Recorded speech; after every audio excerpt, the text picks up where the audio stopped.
Praise the lord. దేవుని పరిశుద్ధ నామమునకు మహిమ కలుగును గాక. మరొక దినమున ఈ కేర్ అండ్ కన్సర్న్ దేవుని మాట అనే ఆధ్యాత్మిక కార్యక్రమానికి మిమ్మల్ని ప్రేమపూర్వకంగా ఆహ్వానిస్తున్నాము. ఈ ఉదయకాలమున మీ అందరికీ ఈ ఉదయకాలపు శుభములు మరియు దైవాశిస్సులు తెలియజేయుచున్నాము. Praise the Lord. ఈ దినపు వాక్య ధ్యానంలో మూలవాక్యముగా 2వ కొరింథీ పత్రిక 11వ అధ్యాయము 3వ వచనం. 2వ కొరింథీ పత్రిక 11వ అధ్యాయము 3వ వచనమును మనం చదువుకున్నాం. సర్పము తన కుయుక్తి చేత హవ్వను మోసపరిచినట్లు మీ మనసులను చెరపబడి క్రీస్తు ఎడలున్న సరళత నుండి పవిత్రత నుండి ఎట్లయినను తొలగిపోవునేమో అని భయపడుచున్నాను. Praise the lord. దేవుడి మాటను మనందరి వినికిడిలో ఆశీర్వదించును గాక. చిన్న మాట ప్రార్థన చేసుకున్నాను. సర్వాధికారమైన మా ప్రియ పరలోకపు తండ్రి యేసురాజా, నీకు వందనాలు. చదవబడిన వాక్య భాగమును బట్టి నీకు వందనాలు. వాక్యమును విరిచి మాకు వడ్డించండి ప్రభా. నాతో మా అందరితో మాట్లాడండి. వినగలిగిన చెవులను, గ్రహించగలిగిన మనస్సును మాకు ఇచ్చింది. మా జీవితంలోకి దీవెనకరముగా చేయండి. యేసునామమున ప్రార్థించి అడిగి వేడుకుంటున్నాము తండ్రి. ఆమేన్. Praise the Lord. ప్రభువునందు నాకు అత్యంత ప్రియులారా, అపోస్తలుడైనటువంటి పౌలు భక్తుడు రెండవసారి కొరింథీయులకు రాస్తూ మాట్లాడుతున్నటువంటి మాట ఏమని? సర్పము తన కుయుక్తి చేత హవ్వను మోసగించినట్లు. ప్రియులారా, సర్పము తన కుయుక్తి చేత హవ్వను మోసగించినట్లు అని మాట్లాడుతున్నాడు. ఏమో కుయుక్తిని? సర్పము యొక్క కుయుక్తి ఏమై ఉన్నది అంటే, ఆదాము హవ్వలు ఏదేను తోటలో దేవుడు చేసి వాళ్ళను పెట్టినప్పుడు వారు దేవుడితో సహచర్యము కలిగి ఉన్నప్పుడు, ప్రియులారా, ఆదాము హవ్వల 2 భాగాలైనటువంటి ఆ జీవితంలో విశ్వాసికి, ఒక విశ్వాసి అన్యుడిగా ఉండి విశ్వాసిగా మారిన తర్వాత ఉన్న జీవితానికి మాదిరే ఏదైనా తోట. ఎందుకు అలాగంటే, మనోనేత్రములు తెరవబడి ఈ లోక నేత్రములు మూయబడినప్పుడు జరిగినటువంటి ఆ 2 జీవితాలకు మధ్య తేడే ఈరోజు విశ్వాసి ఆత్మీయ యాత్ర. ప్రియులారా, కుయుక్తి చేత హవ్వను మోసగించింది.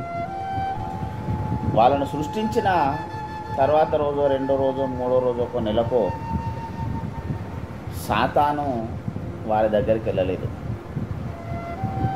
100 సంవత్సరాలు దేవుడితో ఉన్నారని చరిత్ర గ్రంథాలు చెప్తున్నాయి.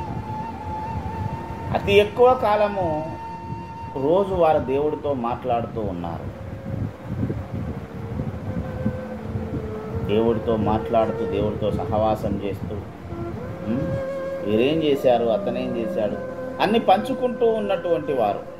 ప్రియులారా, ఆ పరిస్థితిని సాతాను ఏమని మోసం చేశాడు? అందుకే పౌలను అన్నాడు, మీలో ఏర్పరచబడిన వారిని సైతము. పౌలను అంటాడు ఫిలిప్పీ సంఘానికి రాస్తూ, పిలువబడిన వారు అనేకులు కానీ ఏర్పరచబడిన వారు కొందరే. అందుకే అన్నాడు, ఏర్పరచబడిన వారిని సైతము మోసగించునేమో అని. ఏంటట? ఏర్పరచబడిన వారిని సైతము మోసగించు. ఏమని ఏర్పరిచాడు? ఇక్కడ పిలువబడ్డవారున్నారు, ఏర్పరచబడ్డవారున్నారు. అంటే పిలువబడిన వారిలో నుంచి దేవుడు ఏర్పరచుకునే స్థాయి దాకా ఎదిగిన విశ్వాసం. ప్రియులారా, అందుకే ఆదాము హవ్వలు దేవుడితో ఎంత సహవాసము కలిగిన అవ్వమ్మ దగ్గరికి వచ్చేసరికి అవ్వమ్మను సాతాను బొల్తా గుర్తించాడు. సాతాను చెప్పింది అబద్ధమా నిజమా? అవ్వమ్మతో సర్పము మాట్లాడిన మాట నిజమా?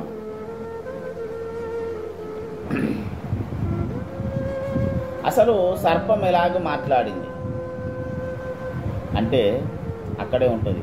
శపించిన తర్వాత నువ్వు కడుపుతో పాకుతూ మన్ను తిందు అంటే శపించకముందు కడుపుతో పాకలేదు, మన్ను తినలేదు. అది పాముకు దేవుడు ఇచ్చినటువంటి శాపం. సాతాను తనను వాడుకోవడానికి సర్పము స్థానం ఇచ్చినందుకు జాగ్రత్తగా వెళ్ళాలి. ఏం చేసిందట? స్థానం ఇచ్చినందుకు శపించబడ్డది. ఓకే, అయితే సాతాను మరి అవ్వమ్మకు చెప్పింది నిజమా అబద్ధమా? ఏం చెప్పాడు? మీరు చావనే చావరు అన్నాడు.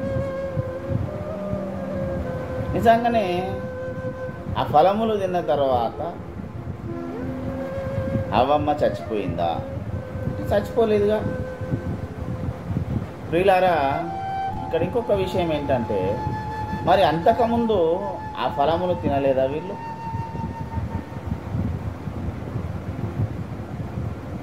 మేబీ తినొచ్చు, తినకపోయిండొచ్చు. వాటి తిన్న దినమున నిశ్చయముగా చచ్చెదరు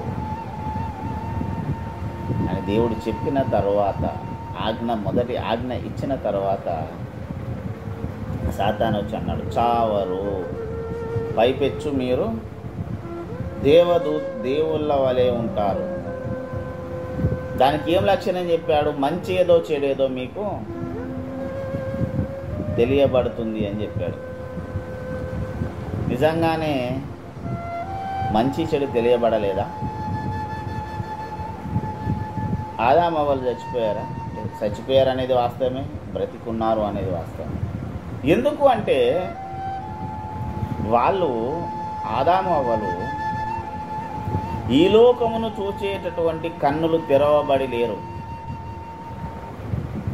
ఈ లోకమును చూసేటటువంటి కన్నులు మూయబడి ఉన్నవి, మహిమ నేత్రములు మాత్రమే తెరవబడి ఉన్నవి. కనుకనే దేవుడు వాళ్ళకు ప్రతిరోజు కనబడ్డాడు. వాళ్ళకు మంచే కనిపించింది తప్ప చెడు ఆలోచన రాలేదు. ఎందుకంటే వారిలో పాపము లేదు. దేవుణ్ణి చూచేటటువంటి కన్నులు కలిగి ఉన్నారు. దినమున నిశ్చయముగా చచ్చేదరన్న రోజు ఆ మనోనేత్రములు మూసుకపోయి ఈ శరీర నేత్రములు తెరవబడ్డాయి. సాతాను చెప్పిన తర్వాత తిన్నారు, మనోనేత్రములు మూయబడ్డవి. ఈ దేహానికి ఉన్న ఈ లోక సంబంధమైనటువంటి కన్నులు తెరవబడ్డాయి. అప్పుడు వారు దిగంబరులమని గుర్తించారట. అంటే ఏమీ లేదు, మా ఒంటి మీద ఏమీ లేదు అని వారిలో ఒక భయము, సిగ్గు వచ్చి చెట్ల చాటు. ఇదంతా మనకు తెలిసిన స్టోరీ. అయితే ఈ నూతన నిబంధనలో సర్పము తన కుయుక్తి చేత మనల్ని ఎలాగా మోసం చేస్తుంది. ప్రియులారా, జాగ్రత్త. ఒక సందర్భం చెప్తాను. దమస్కు మార్గంలో పౌలు భక్తుడు యేసును చూచినప్పుడు కన్నుల నుంచి పొరల వంటివి రాలగా అంటే ఏ పొరలు అమ్ముకపోయినాయి పౌలన్న కళ్ళ మీద సౌలుగా ఉన్నప్పుడు? దేవుణ్ణి చూచేటటువంటి, అక్కడ ఆత్మీయంగా అర్థం ఏంటంటే దేవుణ్ణి చూచేటటువంటి, దేవునికి పౌలుకు అడ్డంగా ఉన్నటువంటి ఆ కన్ను దృష్టి, ఆ లోపం ఏదైతే ఉందో, చూడకూడదు అన్నది ఏదుందో అది రాలిపోయింది. ఇక్కడ రివర్స్. ఆదామవ్వలకు ఆత్మీయ నేత్రములు ముందు తెరవబడ్డాయి, సైతాన్తో మాట్లాడిన తర్వాత శరీర నేత్రములు తెరవబడ్డాయి. కానీ యేసు దగ్గరకు రాకముందు మనం శరీర నేత్రములతో ఉన్నాం. యేసు దగ్గరకు వచ్చిన తర్వాత మనోనేత్రములు తెరవబడ్డాయి. Praise the Lord. మనోనేత్రములు తెరవబడి యేసును చూడాలి. నిజంగానే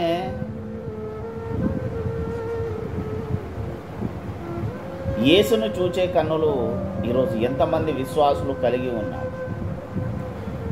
మళ్ళీ బైబిలే చెప్పింది, ఎవడు ఎప్పుడు ఆయనను చూసి ఉండలేదు. యేసుని చూడడం అంటే సమీపించరాని తేజస్సులో ఉన్న యేసయ్యను చూస్తావని కాదు, నీవు చూడగలిగేటటువంటి నీ ఆత్మీయ అంతస్తుకు సరిపోయేలాగా ప్రభువు నీ కళ్ళ ముందు సాక్షాత్కరించబడాలి. అది వాక్య రూపేనా, మహిమా రూపేనా, ఎలాగనైనా దేవుణ్ణి నువ్వు చూడగలిగావా? నీ ఆత్మీయ జీవితంలో నువ్వు చూడగలిగావా? చాలామంది భక్తులు చెప్తారు, నేను దేవుణ్ణి చూశాను. దేవుడు తన మహిమతో మన ముందు ప్రత్యక్షమైతే మన కళ్ళు కాదు, మనమే ఉండం. కానీ అడిగిన ప్రతి ఒక్కరికి సాక్షాత్కారం ఇవ్వగలిగినటువంటి ప్రేమామయుడు యేసయ్య. దేవుని మహిమను మనం ఎంతమందిని చూడగలిగాం, ఎంతమందిని చూడగలుగుతున్నాం, అది గమనించుకోవాలి.